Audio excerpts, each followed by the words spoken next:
જૂનાગઢમાં મહિલા probation PI મેડમનો ખાખી rough social મીડિયામાં વાયરલ થતા કાયદાના ધજાગરા ઉડ્યા છે.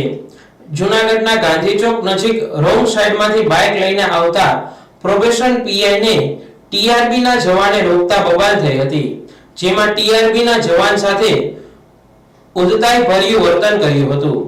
બી ડિવિઝન પોલીસ સ્ટેશનમાં આ મેડમ પ્રોબેશન પીઆઈ તરીકે ફરજ બજાવે છે. આ પ્રોબેશન પીઆઈ કે આર સુવા નામના મહિલા મેડમે પીઆઈ નો રોફ જમાવી કહેલું કે હું તારી સાહેબ છું, બહેન કહીને બોલાવીશ નહીં. લોકો પૂછે તો કહી દેવાય કે મારા સાહેબ છે. ટ્રાફિક દરમિયાન રોંગ સાઈડમાંથી ઓવરટેક ન કરવા દેતા મહિલા પીઆઈ નો મિજાજ જતા જણાવેલું કે હું બી ડિવિઝનમાંથી સેકન્ડ પીઆઈ છું, માપે રહેજો.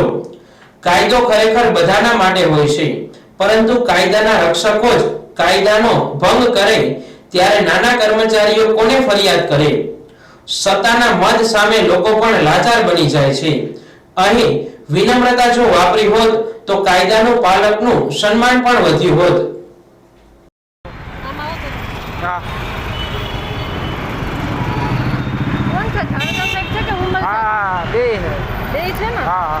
બી ડિવિઝન માંથી સેકન્ડ પીઆઈ છું, બરાબર? એટલે માપે રહે.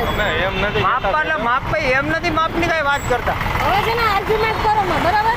આર્ગ્યુમેન્ટ એટલે મારું નામ આપું છું તો તમે મને કેમ એમ કહી શકો કે આમ છે ને તેમ છે? અરે અમે બીજું કાઈ નથી, તમે ટ્રાફિક તમને ખબર છે ટ્રાફિક તમે નિયમ પ્રમાણે આર્ગ્યુમેન્ટ કરો માં, પબ્લિક ને કેમ જવાબ દેવાનો એ તમને ખબર છે? અરે પબ્લિક નહીં, મેડમ કોણ બધાય ઓન જાતો રાખો.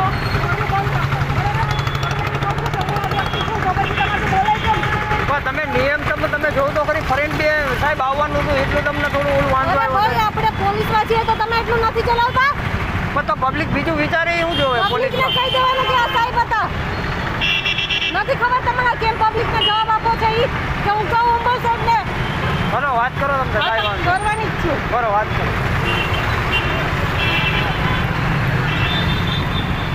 નામ શું છે ભાઈ તમારું? કનક મકવાણા સાહેબ. તમે એક બેન જાઓ એની વાંહે અમારે બીજી લાઈન થાય. બેન બોલમાં હું સાહેબ છું, તારી ખબર પડે છે? તમને એટલું તો સાહેબ તમે જોવો ને કે આ એટલા છોકરા નોકરી કરે તો તમે આવી રીતના રોંગમાં આવો છો સાહેબ. અરે ભાઈ, પોલીસની ગાડી હોય તો તમે નથી જવા દેતા? સાહેબ સરકારી ગાડી હોય, કોઈ એમ્બ્યુલન્સ હોય છે, કોઈ સાયરન વગરતું હોય ગાડી, તો અમે સાહેબ જવા દઈએ. જોઈ લે પેલા, પછી બોલ. સાહેબ સાહેબ વાંધો પછી બોલ. સાહેબ વાંધો ફોટો પાડ લે. અને ઉંમર સાહેબ નામ